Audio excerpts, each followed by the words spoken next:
Hello guys. So பாக்கியலக்ஷ்மியில் பார்த்தீங்கன்னா இப்படி ஒரு ட்விஸ்ட்டை நான் எதிர்பார்க்கவே இல்லைங்க.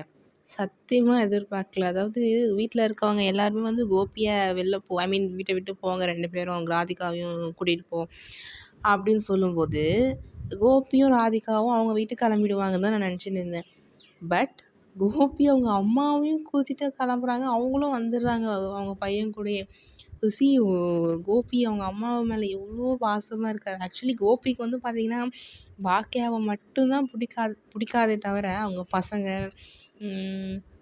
அம்மா அப்பானா உயிர் அவருக்கு. ஓகே. ராதிகா தான் சொல்லுவாங்க, ஐயோ விட்டுடுங்க, அவங்கெல்லாம் உன் மேலே பாசமாக இல்லை. ஏன் அப்பயும் நான் எங்கள் அம்மா கிட்ட பேசிட்டு வரேன்.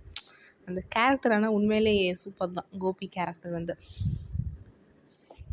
அதாவது இன்றைக்கி பார்த்தீங்கன்னா கோபி ரொம்ப அவங்க அம்மா கிட்ட கவலைப்படுவார். இந்த மாதிரி நான் தான் ஃபஸ்ட்டே சொன்னேன்ல, எனக்கு பாக்கியாவை வந்து பிடிக்கல, நான் இந்த கல்யாணம் வேணாம் வேணான்னு சொன்னேன், எவ்வளோ கெஞ்சினேன், ஆனால் நீங்கள் தான் வந்து என்னை கல்யாணம் பண்ணி வச்சிங்க.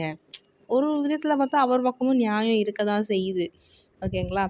சரி, ஓகே. அவங்க அம்மாவும் வந்துட்டாங்க. இதில் இன்னொரு காமெடி என்னென்னா, ராதிகாவுக்கு அவங்க அம்மா வந்து பிடிச்சதோ இல்லையோ, ராதிகாவோட அம்மாவுக்கு கோபி அம்மாவை பார்த்துட்டு பெரிய ஷாக்கு. ஐயோ இந்த பொம்பளையா, ஐயோ சூப்பராக போகுதுன்னு நினைக்கிறேன் இனிமேல். இன்னும் என்னென்னா, கோபியோட அப்பாவும் அம்மாவும் பார்த்துக்காமல் இருக்க மாட்டாங்களே, எப்படியோ போய் பார்த்துட்டு வந்து தான் இருப்பாங்க. Okay guys, let's see. So நீங்களும் அதே மாதிரி பாக்கியா ஏதாவது சொல்லுவாங்கன்னு எல்லோரும் எதிர்பார்த்துருந்தாங்க.